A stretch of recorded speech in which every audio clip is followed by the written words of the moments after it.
Today's guest brings expertise, energy, and a whole lot of personality. Truly the podcast crossover that nobody knew we needed, and absolutely something that we're looking forward to. Joining us today is Adrianne Delgado, proud mother, wife, podcaster, and business owner and author. Adrianne is Springford proud for all of the best reasons. Her 5 amazing children who inspire her daily and fuel her commitment to helping families live healthier, more balanced lives. 2 are Springford graduates, and the remaining 3 are still with us and may or may not know that she's on the pod today. Part of being Springford proud also means that Adrianne is the unofficial 6th member of the RCTV team, hosting many of her own shows right here in the Steve Bonnet's TV studio. And she happens to be the powerhouse behind Body Metrics Health and Wellness, her own business where she supports clients in their own wellness journeys with equal parts science, compassion, and humor. But wait, there's more. Adrianne is full of fantastic hidden talents and fun quirks. She has been able to say the alphabet backwards at lightning speed since she was 4. She has played tennis in college and is extremely competitive. Fair warning to anyone who challenges her. We will have to talk about tennis v. pickleball as well at the end. She met her husband on a blind date, loves reading and jigsaw puzzles, so much so that dinner plans may or may not have been canceled if she's in the middle of a 1,000-piece masterpiece. And her favorite smell in the entire world is campfire. And as many of you already know her voice, she hosts a popular nutrition podcast and authored a cookbook, Nourish, Eat, Repeat. Today marks the beginning of the podcast partnership that we never knew we needed. Please welcome the incredible Adrianne Delgado.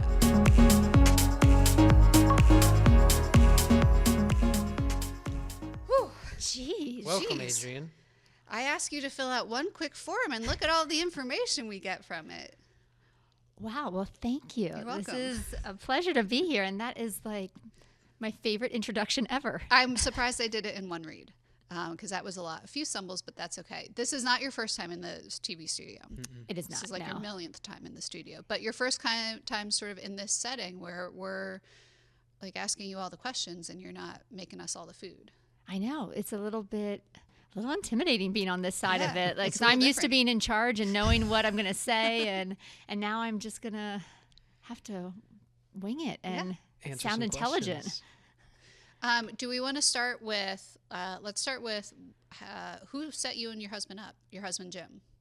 My sister-in-law. So Oh, Jim's nice. sister. Yeah. Okay. We actually, his sister and I were in the same Bible study at Westchester University. And she's like, would you be interested in going on a date? And I thought she was asking for her, like, would she be interested, or would I think that she should go on a blind date? That totally didn't make sense there.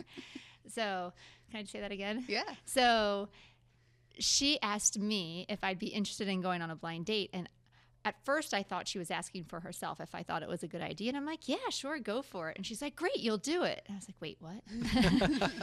And so, so she set us up and we went to the movies and really didn't talk.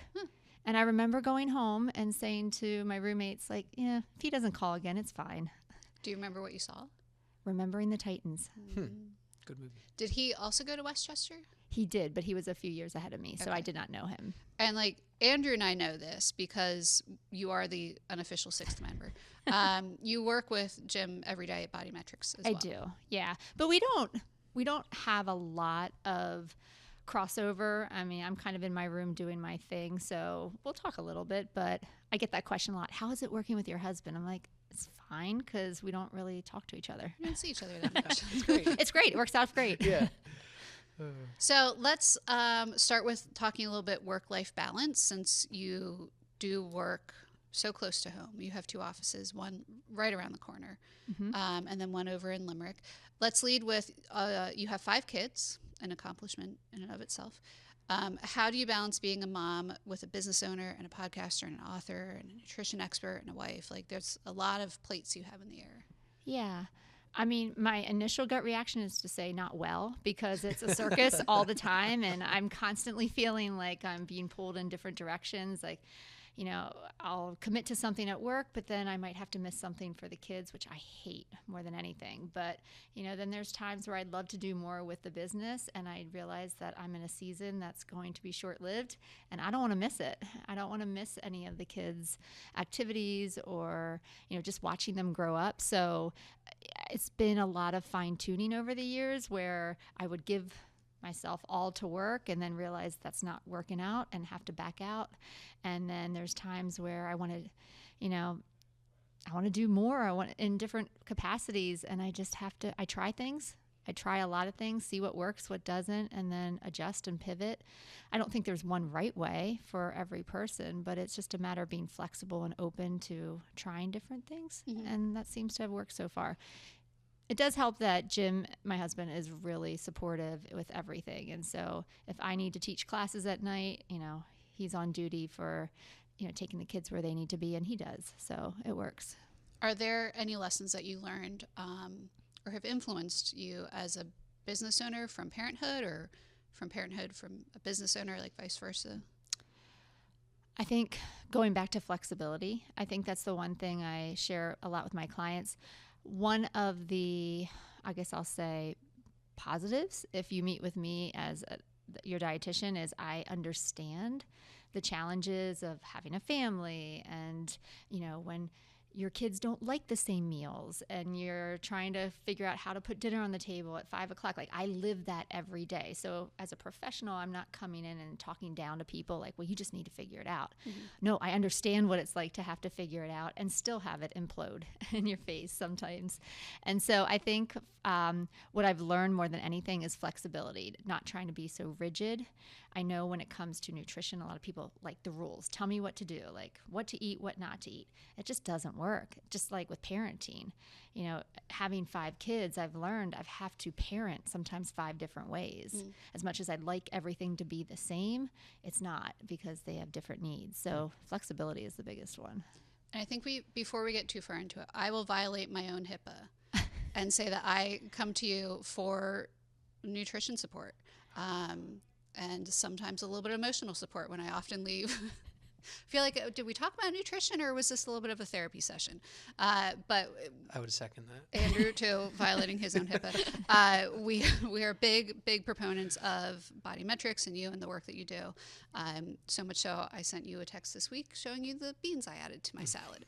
So we will, as we go through, I think, talk a little bit about our experience with you as well. But before we got too into it, yeah, just so everyone knows, we do see Adrianne. So when life gets busy, what strategies help your family stay connected, healthy, and on track? One of my biggest tips that I share a lot of times, and that I personally use myself, is we buy the veggie tray every week. So veggie trays are not for picnics and parties. They are for every week's survival. And I think it's very important to have a vegetable with dinner. In fact, I always make 2 because, again, having lots of preferences in my house, no 2 kids are guaranteed to like the same vegetable. Mm-hmm. So I have found if I make 2, I just tell them to eat the one they like better. Right? And so that has worked really well in our family.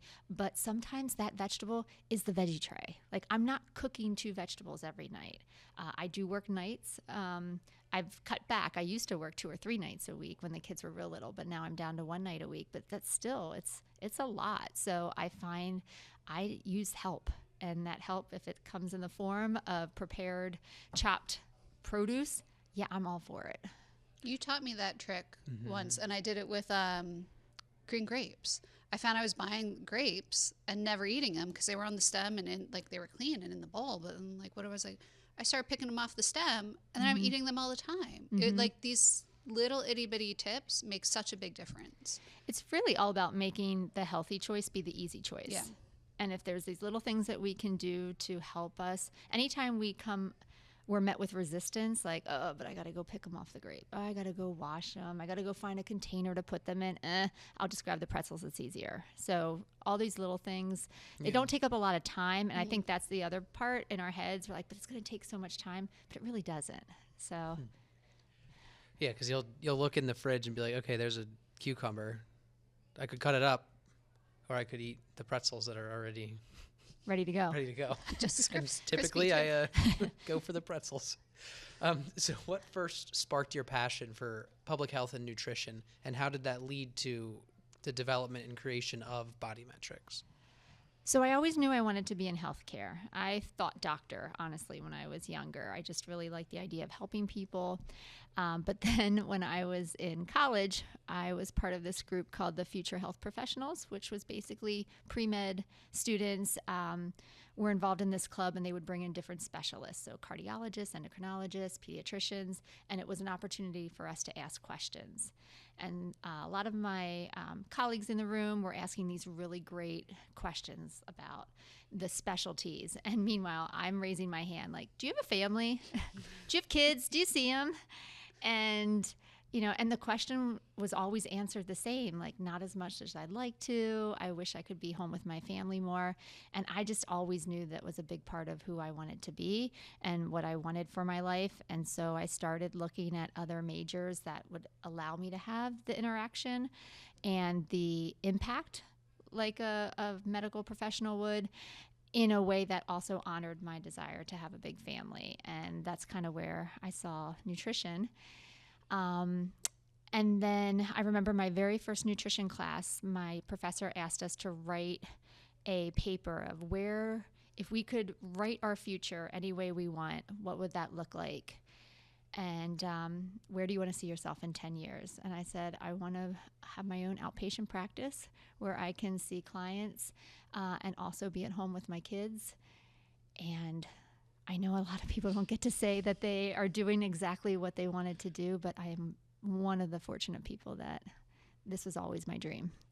And then just, went from there. Body Metrics started out as I was the only dietitian, and Jim was a massage therapist. We put our resources together, and then it grew. And, now we have 7 dietitians on staff, 2 locations. So, it's been a journey. That's awesome. And you are known for both kind of that science-based and approachable in your nutrition work. How do you balance those two worlds when you are supporting clients? Well, I think first and foremost, it's about listening, right? I don't come in with an agenda. I think it's important to listen to what the client is sharing, but also the things they're not saying, right? You can tell by their demeanor or by their I want to say what's the word I'm looking for? How they hold themselves, their emotional stance. You can tell when they've got things weighing on them and when we need to kind of take a step back and just be supportive versus when they need more education and a push. I really do try to be very practical in my recommendations. I don't want to make anybody feel overwhelmed. Everybody has enough things to do. Like, nutrition shouldn't be their full-time job. It's my full-time job. Right. How can I make this easy for you so that you actually want to do it and you do it? And I know a lot of people have these preconceived notions of what they think it should look like. Again, these hard rules and a long list of to-dos, but they're not going to do it. Right? And so if I take that pressure off of them by giving them permission to just take a small step, I think it makes for a much better approach and a much better outcome. That's the approach that I've always appreciated that you give. Like, I can come in and say, I want to stop eating gluten, and you can say, okay. And you've said you can stop eating gluten, or you can eat gluten if you want to. Just understand how your body's going to feel. Mm-hmm. And having that permission to have the rule for myself, but maybe not always follow it, has done so much more for me. Because I think if I had come in and said, I'm going to stop eating gluten, and then that was it, I probably wouldn't have been as successful as I have been. Because I know if I want to, I can. I just, I'm going to be in pain. So if it's really good bread, I'll feel great, but it's your choice. Yeah. So to remove that intimidation for your clients of here are the rules you need to follow as a client is huge. I like it a lot. Well, I also, when somebody comes in for the first time, there's an aspect of vulnerability, mm-hmm. right? Because your habits and your choices are tied into who you are as a person and what emotional place you're at. And so to, reveal that information and have somebody see those parts of you that maybe you're not proud of yourself is scary. And so I always take that responsibility to heart because I don't ever want somebody to feel threatened or to feel less than. They're already judging themselves way more than I'm judging them. I love it when people are like, well, you're going to yell. And I was like, when have I ever yelled? They're like, well, I'm like, you don't know yelling. My kids know yelling. You do not know yelling. Read the book. You'll find out when she yells. I do yell. Yeah, I've had my moments. Not with But you're not with honest with patience. Oh yeah, because I'm human. Yeah. Like I share Which is stories with important. my client. Like I am human too. I just did this the other week, and and I think once they realize they're talking to a human, because they think for me like, oh, you probably never eat cookies. I'm like, I am an excellent baker. I can make cookies, and I enjoy them. But this is what works for me, and then I'll give them some other options. This is what works for other clients. Choose, right? Like I don't have all the answers, but here are some options. Which one do you think might work best for you? And then we try it. Yeah. When we talk about rules and choice, what do you think some of the biggest misconceptions are when you have somebody coming in to learn about healthy eating and healthy choices? Well, there's a lot of all or nothing thinking, right? So kind of like you were saying, like I need to be gluten-free. I need to be a vegan. I can't have sugar in my diet. Like it's a lot of absolutes. And we just don't live in that world, right? We live in the gray. And so just breaking down some walls and showing them what moderation really looks like. If you look at the 3 major rules of nutrition, it's balance, moderation, and variety. Those words are hard to understand because they mean different things to different people. There's not a black or white rule, but most diets out there try to make hard rules, and that's why most people aren't successful in following them, because there's always the nuance. There's always, well, my situation looks a little bit different. So it really is, again, looking at what does the person's schedule look like? What does their routine look like? What does their family life? Do they like cooking, right? Because thank goodness there are hundreds of options at the grocery store. It wasn't always like that. So I'm thankful that there's options because those options can meet people where they're at. And if we just move the needle just a little bit, that's success. When you talk about those busy families, what is some go-to advice that you have for keeping meals simple, like the vegetable tray? Best advice ever. All right. Well, so to keep it simple, one of my favorite recommendations is we talk about Plan B meals. So Plan A is what you have decided to make. So let's say tonight you want to make chicken, sweet potatoes, and broccoli. Very balanced, very nutritious, great. And that's the plan.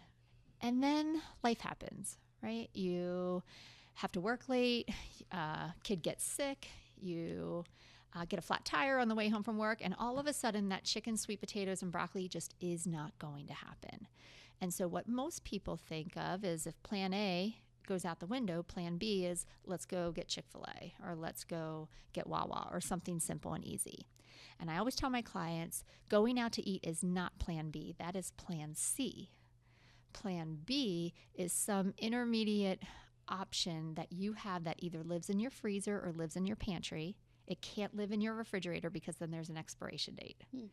And so Plan B is what are these like intermediate meals that take 10 minutes or less that may not be as well balanced as Plan A, but they're a heck of a lot better than Plan C. So a Plan B meal option might look like minute rice out of the pantry, frozen chicken, grilled chicken strips, a bag of Asian mixed vegetables frozen, and a bottle of teriyaki sauce.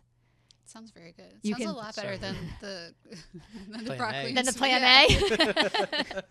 Right. And everybody's Plan B and Plan A is going to look different. I've had people say, my Plan A is your Plan B. And that's okay. Because again, everybody's starting at a different spot. There's no shame in where you're starting. Another Plan B meal might be protein pasta out of the pantry, a jar of tomato sauce, a bag of frozen green beans, and a bag of frozen shrimp. Right? So those are things that you can pull together. So for me, I always have 2 Plan B meals in the house at all times because it's not a matter of if life happens, it's when. And I do have some clients that get very upset when they have to use their Plan B meals. They're like, oh, I had to use my Plan B this week. And I'm like, yes, that's amazing. That's why we plan for it. Because if it's if it's there, you're going to use it. Mhm. It's not a mistake if you have to use your plan B. Let's celebrate the fact that we had enough foresight to have it in the house and we actually used it instead of doing the easy thing, which would be go out to eat or DoorDash. Mhm. Right. I do love me some DoorDash. Don't know if I should say that in front of Adrianne. Anyway, What are you getting on your DoorDash? That's the Pizza. difference. Oh, no. Pizza, maybe a cheesesteak. I've been getting a lot of pad thai lately. Pad Thai. All right. Sorry, Adrianne. I Guess I haven't need to come visit you again I haven't soon. had lunch yet today, so I'm Ooh. hungry. Andrew, All right. let's talk about Plan B meals for you. Okay, no. All right. So, what inspired you to take the leap into owning your own business, and what were the early days of Body Metrics like? I know you had recently just opened a second location. So, take me back to like when you first opened in Limerick. Was it always just in Limerick? Was that your first ever location?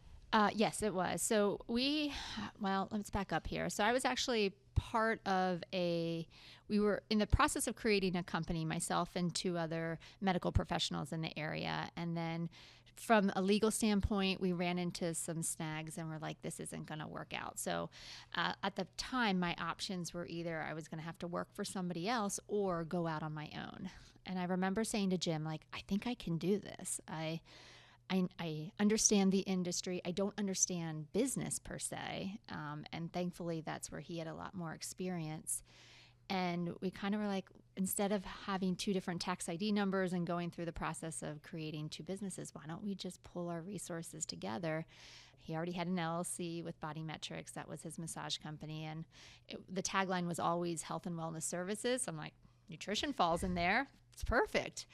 And so we started out at our Limerick location. We're right next to the Limerick Diner. And we initially started by renting from his friend who used to own that building. It was a plumber. Shout out to Platinum Plumbing. Oh, yay. My plumbers. Yes. And Actually, they're so, plumbers? Yeah. Oh, that's Plumber, awesome. HVAC, AC. They've done everything in my house. Huh. yeah. Switched me Jim's over to friend. natural gas. Oh, yeah. I'm in contact Platinum with them all Plumbing. the time. Yes. So, yeah, we rented space from them, and he gave us 2 rooms on the first floor. And then we started to expand, and he's like, well, I don't need the first floor. I'll go upstairs. And so we took the whole bottom floor over, and then eventually he needed more space. So he's like, I'm moving down the street. I'll give you first dibs. And we're like, yeah, we're not buying a building. Like, we're not in any shape for that. Our kids are little. We're just trying to hang on for the ride. And then we realized there was really nothing else in the area, so we bought a building and have been there ever since. It's a great location. We're really blessed to be there. And then business was going well, and obviously our life is in Springford community. As you said at the top of the podcast, we have lots of kids in this area, and we love supporting the people in this community. And so when we saw the building open up right next to the high school, we're like, I think we can do this. So it's a lot of, I think we can do this. Yeah. Is this crazy? Yes, but we're going to do it anyway, and we're going to see what happens. So, yeah, that's kind of how it expanded. In 2015, we bought the building in Limerick, and then in 2021, we bought the building in Royersford. Awesome. And then they built the new place right next door. The The orthodontist. The dentist The office, orthodontist, Yeah. Orthodontist. Yeah. And running a business, it's no small feat. How do you, and even Jim, stay motivated and organized? I think we bring different strengths to the table. So Jim is very practical and very day-to-day oriented. I kind of am the dreamer. I'm like, I think we should do this and this. And he's like, hey, let's just make sure we can open the doors tomorrow. So he's very organized in, like I said, in the day-to-day operations. I could not do what I do without him. Running a business, I mean, that's a full-time job. So trying to be in the business and work on the business is 2 different things. And I couldn't do what I do well if I was also trying to make sure we have staffing complete and, and all the technology works and all like the back end stuff. I couldn't do both of it, or I couldn't do it well. So again, it's finding the right people to come support you. And then, sorry, that was still me. Yes. Typically, It wasn't me this time. So what has been the most rewarding part of this whole journey for you, and what has been the most challenging? Professionally? Yes. The most rewarding is working with the people in this community. Like, I love these people. I love their pancreases, right? I love their, I love who they are and how, everybody just, they want to be there for their family. They want to model health for their kids because they want better for their families. My favorite is working with spouses and families just because everyone, is working together for a common goal. I know that it has its challenges. The 3 kids that are home right now are all teenagers, and, I get pushback all the time. You don't know what you're talking about. I'm like, I kind of do, and your friends come to see me. So I never tell them which friends because obviously HIPAA is a big deal. But, I just love seeing people make these small changes and then get excited. I like to see people increase in their self-confidence and putting themselves out there and try new things. Like, it is such a privilege to get to work with people and see growth and be a part of their lives. Like, I've luckily been able to work with people like for the past 10 years. So for some cases, I've seen babies born, I've seen grandchildren, I've seen people moving, I've seen marriages. Like, I get to grow with these people, and that is amazing. Versus like when I was working clinical in the hospital and, I saw them for, 15 minutes and never saw them again. So Right. I get invested. Like, I don't have a great memory sometimes, but I will remember pretty much everything somebody tells me. I'm like, oh, how's your sister? How was her vacation in California? And they're like, you remember that? I'm like, I don't know why. Ask me something. Don't ask me where my keys are, but I can tell you where your sister vacationed last year. What's the most challenging part? For me, it's trying to do all the things. Like you mentioned, I have the podcast. So the podcast was 5 years in June. So we're coming up on our 300th episode, which is really cool. But I feel like, there's always to stay on top of everything. Technology is not my strength. So it's like, oh, you should have a podcast and you should be posting more on Instagram and you should be put on TikTok. I'm like, I can't do all of these things. It's too much. So I think for me, the challenge is always wanting to stay on top of everything, but then realizing if I want to be there for my kids, if I want to do all the other stuff, I've got to drop things. And so that's hard because I want to have excellence in what I do and recognizing when that means I can't do all of the things. And that's okay. Mm-hmm. But you also mentioned that you're in a season. Yes. So that season might change. Yeah. As kids continue to go to college. They might come back, though. They might, but they just keep going far away. And so I feel like I need to make enough money to just go visit these people across the country. And it's making me, it's getting expensive. Yeah, gosh. The remaining 3, you could be in all 4 corners of the country. Let's hope they don't do international. I don't foresee that. Maybe. I don't know. Maybe. I'll leave it open. An Olympian? I could see Jake being an Olympian. Yeah. Olympian? Yeah. For what? Whatever.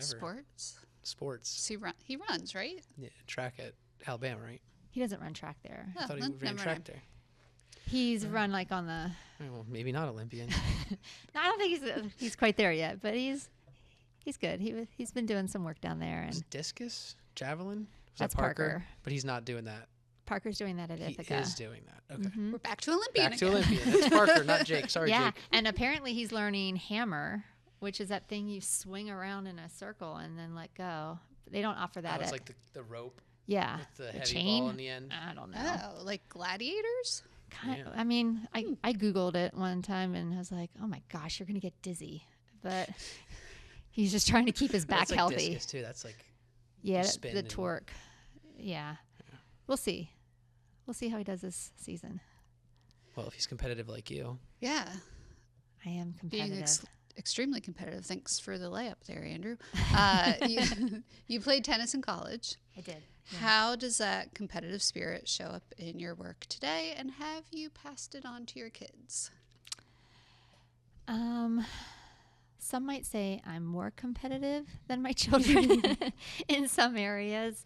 I am that mom who is screaming like a lunatic on the sideline, also coaching, because, the coach can only do so much on his side or her side. They need help on the parent side, and sure. I am self-proclaimed that coach. All the videos I take of my children, you can hear me squawking is pretty much the best way to describe it, because I'm that parent. I can't help it. I just love it. And I've been told repeatedly from my children to stop talking or not show up, but I don't know how to do either of those. So I just keep squawking. They'll be fine. They're fine. Yeah. They're fine. And having played tennis, do you have strong feelings about pickleball? I like pickleball. Okay. I just started playing that for the first time this year. Yeah. I've never done it before. And then Jake came home from school and said they play a lot of it down in Alabama. So I was like, all right, let's do it. And it's a much different game. I'm used to a larger racket. So I was missing a lot of shots and I was getting very, very angry because I am a better player than this. And how am I missing these shots? And I'm like, what's wrong with this racket? Why is it not bigger? Things like that. You know, of course, it's the racket's fault, not mine, because, I'm still in shape like I was in college, which is not true at all. But no, I love it. And we were playing as a family. So, it allows, a lot of us are competitive. Jim's competitive too. And the boys are, like, in their own way. But I kind of just take it to that next level that's not appropriate. I think I saw Jim as I was driving to the high school one day. Does he golf out back? Oh, that probably was Ben. Okay. Ben's been getting into golf. Okay. So Nice. Yeah. So, last question before 5 more extra questions. Can you still say the alphabet backwards at lightning speed?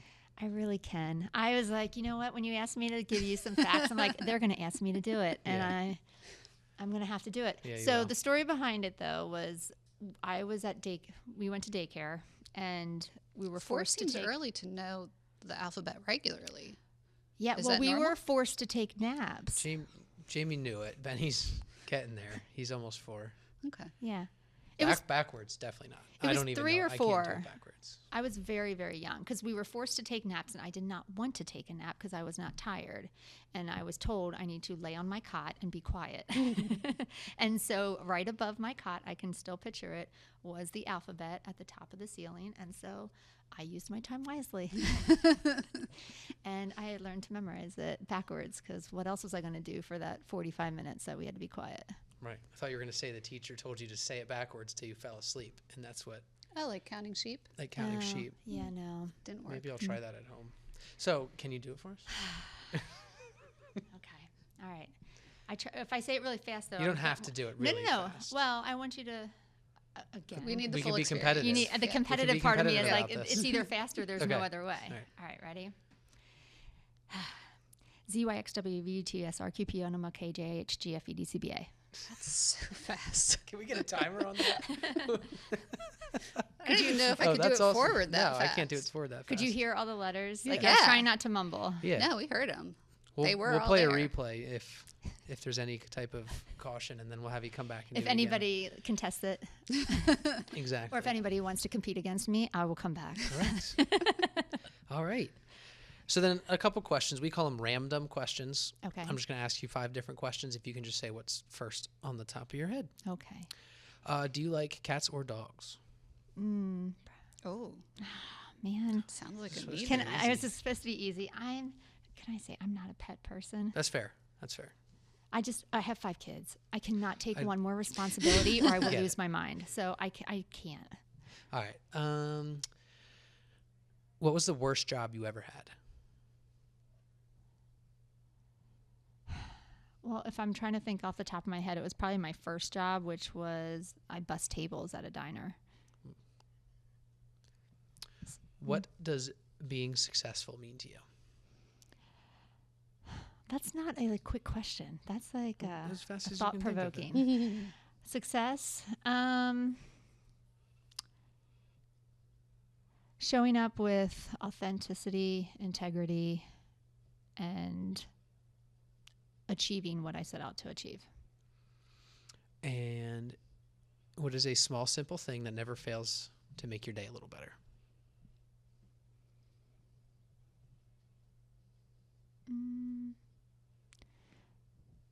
Small and simple. Well, for me, it's exercise. I don't know if that's small and simple, but even just going for a 5-minute walk just makes me feel better. Yeah. Whenever I talk about you, I hear people say, "Oh, I saw her out walking." So we know you do that. If you could instantly become an expert in one skill, what would it be and why?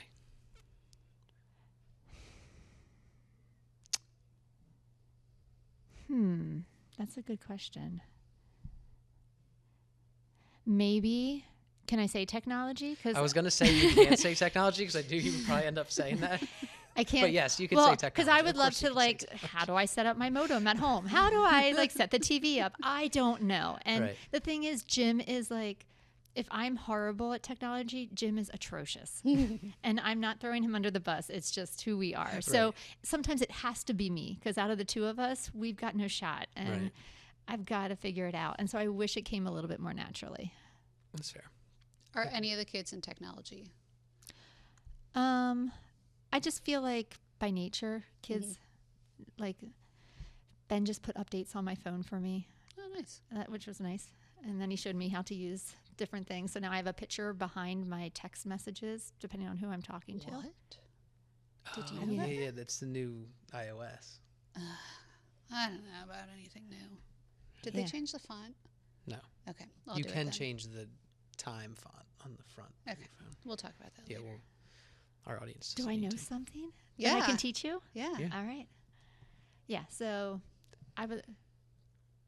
No, that's a good answer. Okay, I thank think you. that's fine. I noticed that you've stopped asking the last question on the list. Well, I know what she's going to say. Oh, What's your favorite thing to watch on RCTV?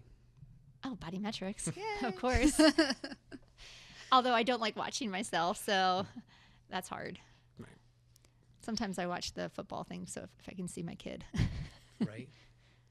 That's all the questions I have. Well, and I was thinking, do you have a favorite? Because you've done a lot of episodes of Body Metrics here.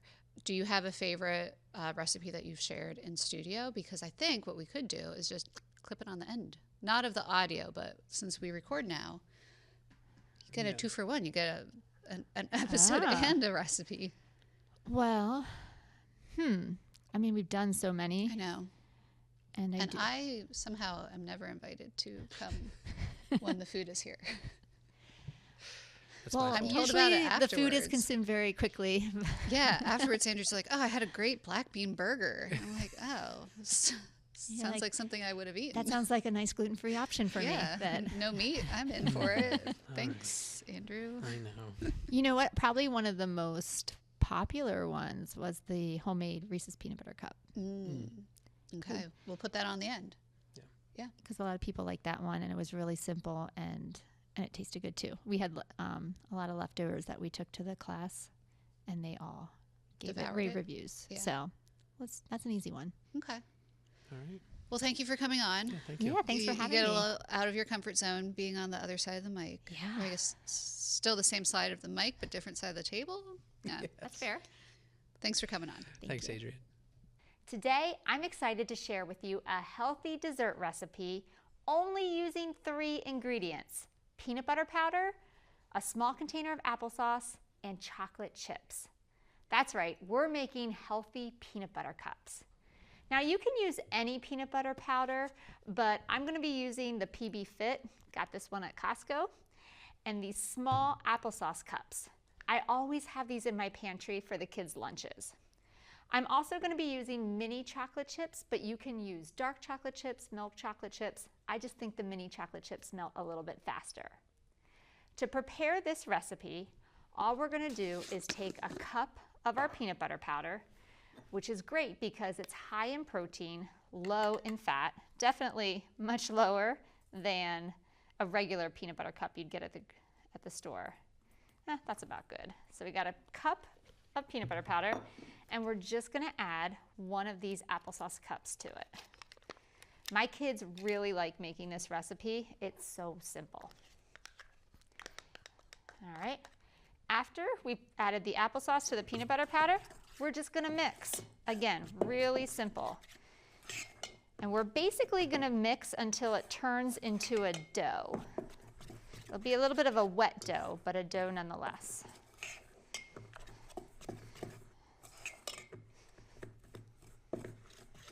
Sometimes it's easier to get in with your hands and mix it up, but I think it's coming together pretty nice, so we're just going to keep going with a spoon. So you can see it's starting to represent like a dough, like if you were going to make a pie shell or something like that.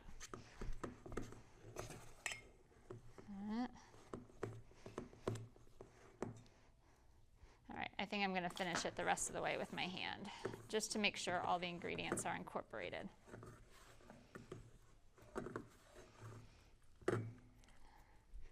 All right, so you can kind of see what consistency we're looking for in this dough. Next, we're going to take little pieces of the dough. You can either roll them out in the shape of a peanut butter egg, or if you want, you can roll them into a ball. You can do different things. You can have fun with it. And we're just going to dip them in our melted chocolate chips.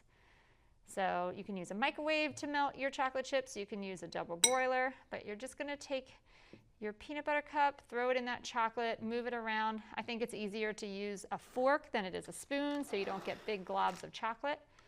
And then you're just gently going to pull it out, get rid of some of that excess. And then I just lined this container with some parchment paper so it doesn't stick. Oops, let me do one more for you. So again, just pull apart your dough, go ahead and give it a nice roll, and then stick it in your melted chocolate. And again, this is such an easy snack idea that the kids can do, which makes it a fun family activity. And then you just go ahead, pull it out of your melted chocolate, and stick it in your container. And that's it, nice and easy. Once you're done making your peanut butter cups, simply put them in the refrigerator or the freezer until the chocolate hardens. And that's it. A high protein dessert you can feel really good about that's so simple, even your kids can make it. Enjoy. Thanks for listening, and make sure to rate and review this podcast. We have new episodes of the RAMcast every other Wednesday. The RAMcast is produced by the Office of Communications, Marketing, and Media, and special thanks to our audiovisual technician, Rich Privetti. Thanks, everyone.